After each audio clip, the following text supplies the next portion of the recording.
Hello, and welcome to Stories from India, a podcast where we talk about myths, legends, and folk tales from India. I am your host, Narad Muni, and am a mythological character myself. I have the gift of eternal life and knowledge of the past, the present, and the future.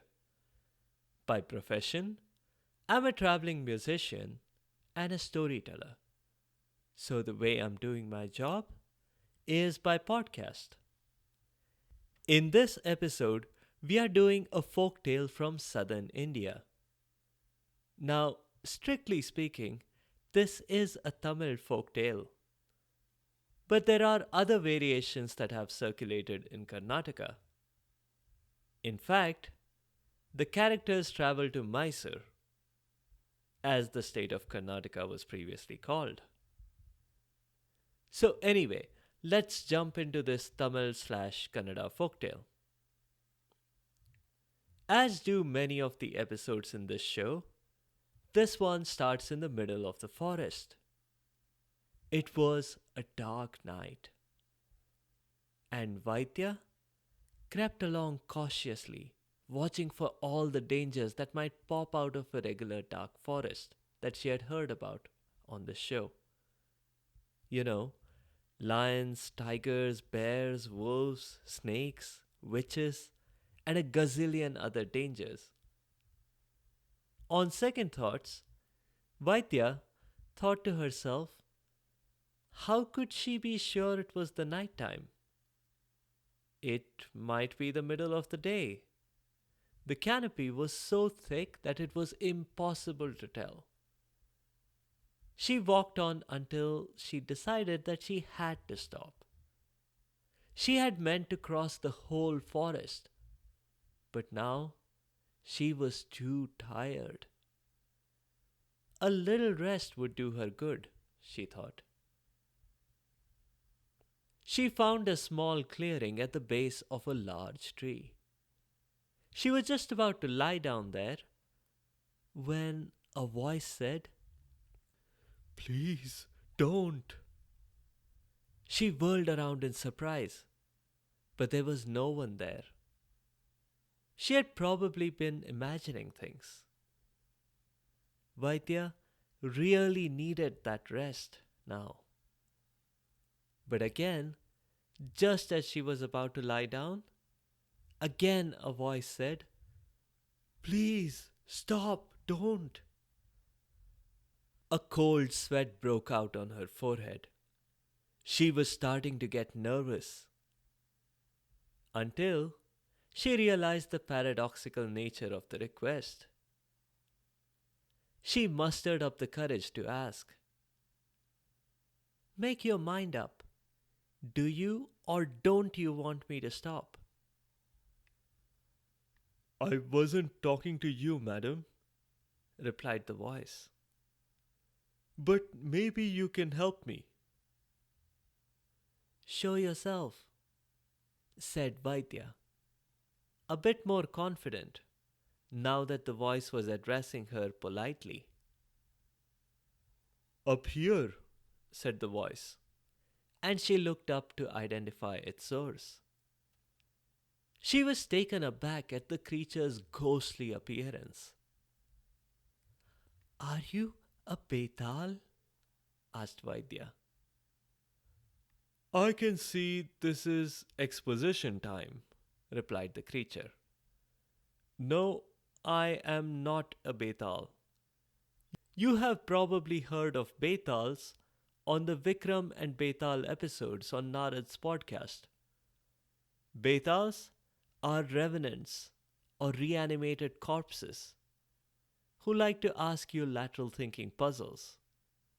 I won't test your intellect or your reasoning skills, though I might be tempted to taste your brain.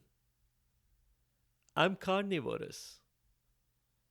Another difference is that whereas Betals like to hang down from a tree, I don't have a choice. I've been cursed." "Whom were you asking to stop? What were they doing?" asked Vaidya. To the musician in the temple over there, replied the demon. Can't you hear that awful music?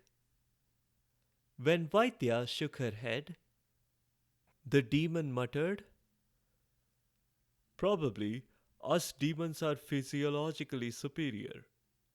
We demons must be able to hear things that you humans can't.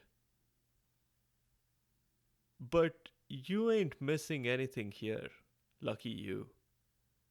This chap here, who's playing this music, reminds me of Cacophonix the Bard. From the Asterix comics? Asked Vaidya quickly.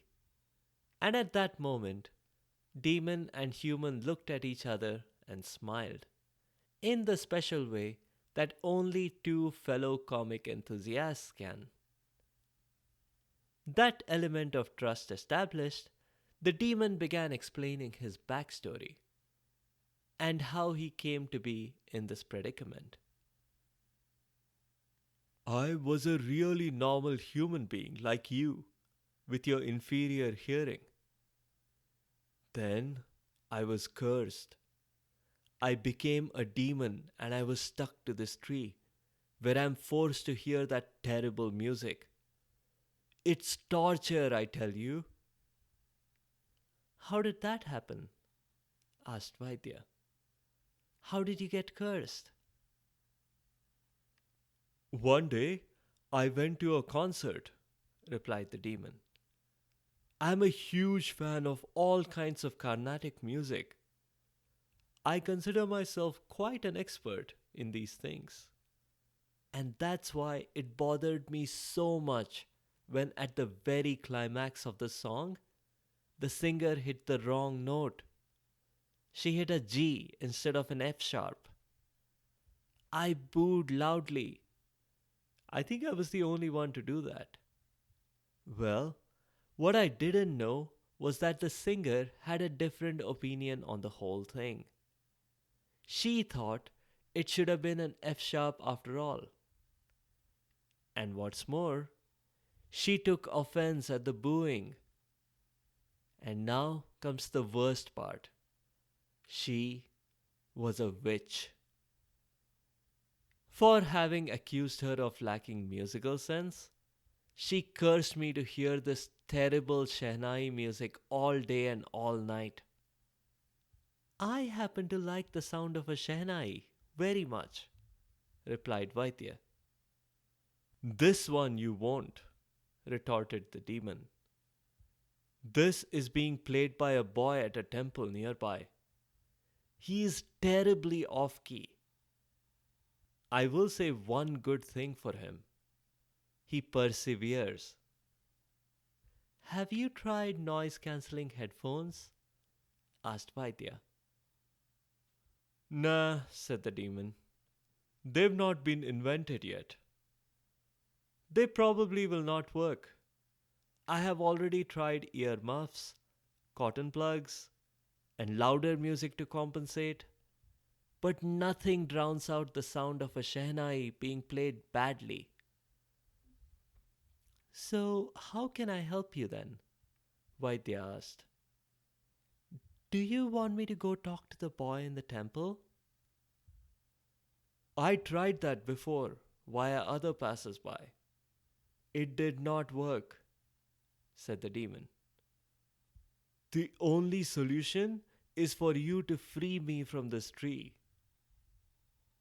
I don't know about that, said Vaidya reluctantly. Especially since you mentioned you're a carnivore. Letting a demon loose on the world? And anyway, what's in it for me?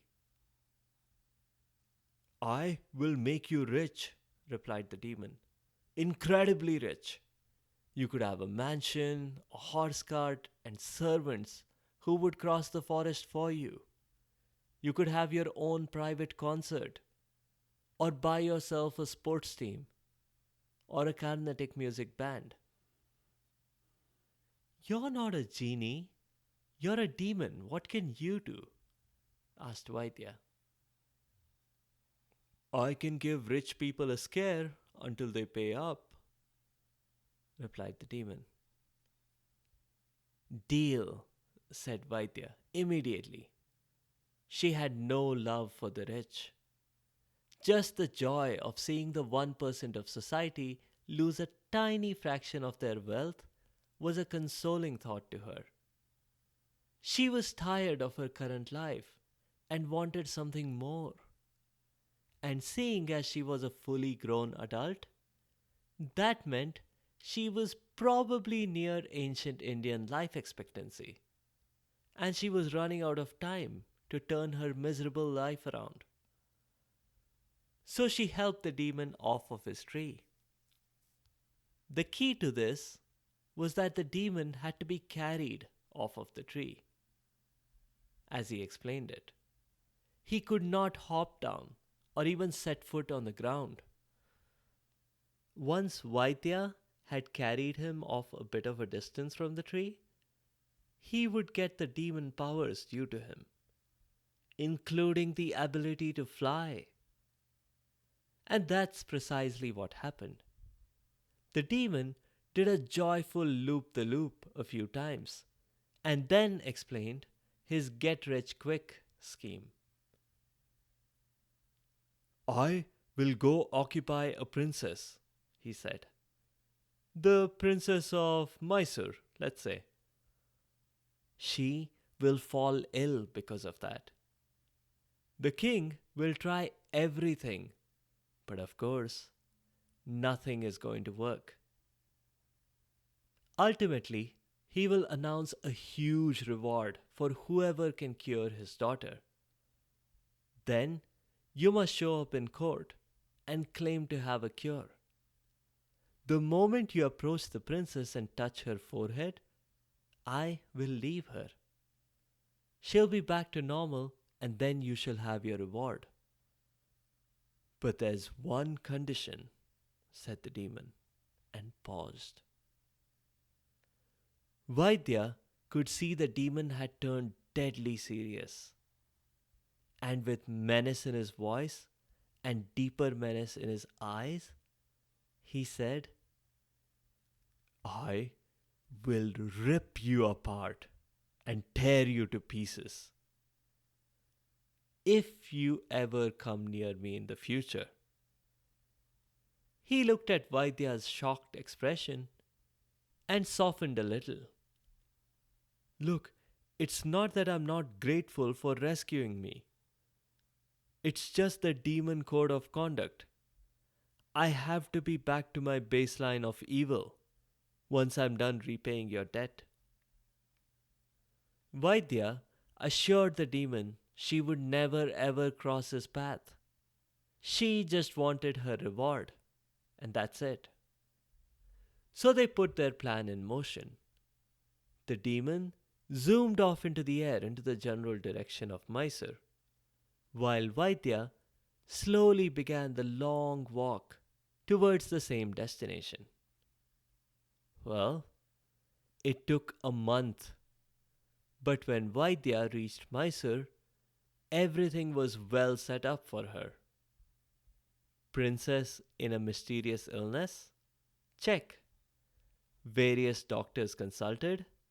Check. Various doctors failed? Check. Big reward announced by the king? Check. In fact, so many people had tried so many things that when Vaidya showed up asking to cure the princess, the first question she was asked was to show her index finger. The clerks had taken to dabbing people's fingers with indelible ink to make sure people were not repeating their attempts. The reward had incentivized too many people to try. Vaidya asked to see the princess alone and was finally let in to where the princess lay. Vaidya stepped forward and placed her hand on the princess's forehead. And the moment she did, all was well. The demon swooped out, repeated his warning to Vaidya, and flew out of the window. The princess suddenly sat up, looking completely normal. All she remembered was that she had had a very long nap and that she was hungry. The king was true to his word. He gave Vaidya the reward money with a big bonus. It was enough for the girl to buy a mansion with a swimming pool and a three-chariot garage. All would have continued to be okay had the girl not decided to stay on in Mysore. But she did. She figured she had earned enough respect here to last her a lifetime. People from the palace would regularly bring her gifts and invite her to parties and such. It made no sense to go somewhere else and start over from scratch. She would likely be looked at with suspicion if she showed up as a stranger in a new town with her bags of gold. But then, one day, the king of Mysore's friend, the king of Coimbatore, called, and he looked sick and depressed. The king of Mysore could not get his friend to reveal his troubles, so he did the thing he knew how to do well. He threw him a party at taxpayer expense. Naturally, Vaidya was invited too. And when the king of Mysore introduced her to his guest and revealed how she had cured his daughter, the king of Coimbatore let out a whoop and practically jumped for joy.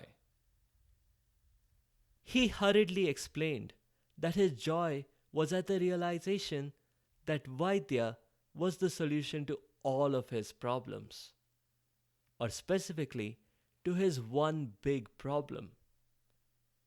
The princess of Coimbatore had taken ill, with exactly the same symptoms as the princess of Mysore. Well, then Vaidya is the girl for the job, replied the king of Mysore. She even told me that she was the only one who knew the secret of the cure. Vaidya had become very nervous. If the symptoms were the same, this must be the same demon again.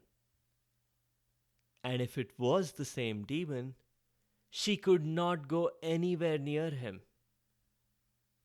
But, Your Majesty, the circumstances may not be the same. She tried to weasel out. Nonsense, said the king. If King Coimbatore here says that they are the same, they are the same. In a desperate moment, and to avoid being torn to bits, Vaidya even considered admitting that the crowning achievement of her medical career was a lie, but promptly decided against it when the two kings launched into a debate. They were debating whether hanging was a more effective means of dealing with fake doctors than slow torture. Vaidya decided she had no choice but to give it a try.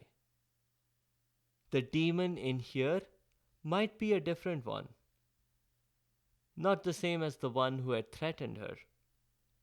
Or even if it was the same one, maybe he would give her a second chance. She made her way to Coimbatore, slowly.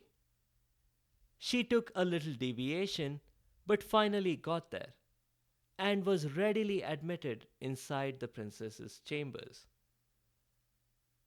Vaidya had one shot at this. Her initial reaction to being given this task was to prepare her will. But since then, she had had an idea. To execute it well, she had to be sure not to betray any nervousness.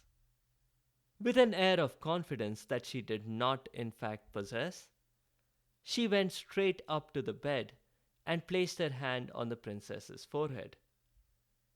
Instantly, the demon appeared on the scene and would have pounced on Vaidya had it not been for the very boring look Vaidya had on her face. Why was Vaidya looking so confident, almost bored? The demon asked himself. Nothing personal, Vaidya, he said. I'm just following the rules. I warned you, and yet you came. Now, say your goodbyes. He began lifting an arm with a very large hand that had extremely sharp claws. It's a good thing if you're getting rid of me, I suppose. I'm sure you don't get to hear music much, replied Vaidya. Music? Asked the demon, puzzled. What do you mean by that music remark? Oh, it's nothing, said Vaidya. It's just a tiny bit of logistics later, after you've killed me. Go on now, I'm waiting. Fine, spill it all, and then I'm going to kill you. But Vaidya was prepared for that. She said, I just came to tell you that if anything happens to me, there's a boy waiting outside who will be overcome by emotion. Pooh, said the demon. I don't care about your family. He is not family, and yet I think I know him so well. He's such a dedicated boy and so faithful. And all I've asked for is a Shehnai to keep company from time to time. This shocked the demon. You mean this is that boy? The one from the temple whom you rescued me from? The very same, replied Vaidya. If I don't return, he will play the most sorrowful tunes he can find. And if you try to get away, he's going to look for you everywhere. If and when he finds a princess unwell, he'll play his Shehnai loudly. But that was already too much for the demon, who slunk away from the palace. This was a battle he could not win. That's all for this week. A few notes. It's not clear to me why the demon did not occupy the Shehnai player instead, and trample his soul and leave him incapable of playing the Shehnai. If the demon really hated it so much. Other than that, the elements of this story are very similar to the fisherman and the genie's tale from the 1001 Arabian Nights.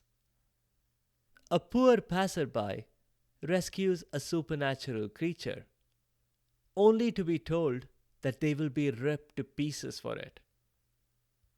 Just like the fisherman rescued the genie. Ultimately, the passerby wins, but only after they've had help. In today's case, it was a problem that was all up to Vaidya to solve. She managed it with a little help from the Shehnai player. The place Mysore and the king of Mysore both have a long association with indelible ink, as today's story illustrates. In fact, a more recent king of Mysore started the company that is the only authorized maker of indelible ink in India. That's all for now. In the next episode, we'll do a Jatak tale again. This one is about magical snake people and a king who can speak every animal language. If you have comments or suggestions, or if there are particular stories that you would like to hear, please do let me know by leaving a comment or a review on the site sfipodcast.com or tweet at sfipodcast. You can also find me on Instagram and Facebook. Be sure to subscribe to the show to get notified automatically of new episodes. Thanks to all of you listeners for your continued support and your feedback. The music is from purpleplanet.com. That's purple-planet.com. I'll see you next time.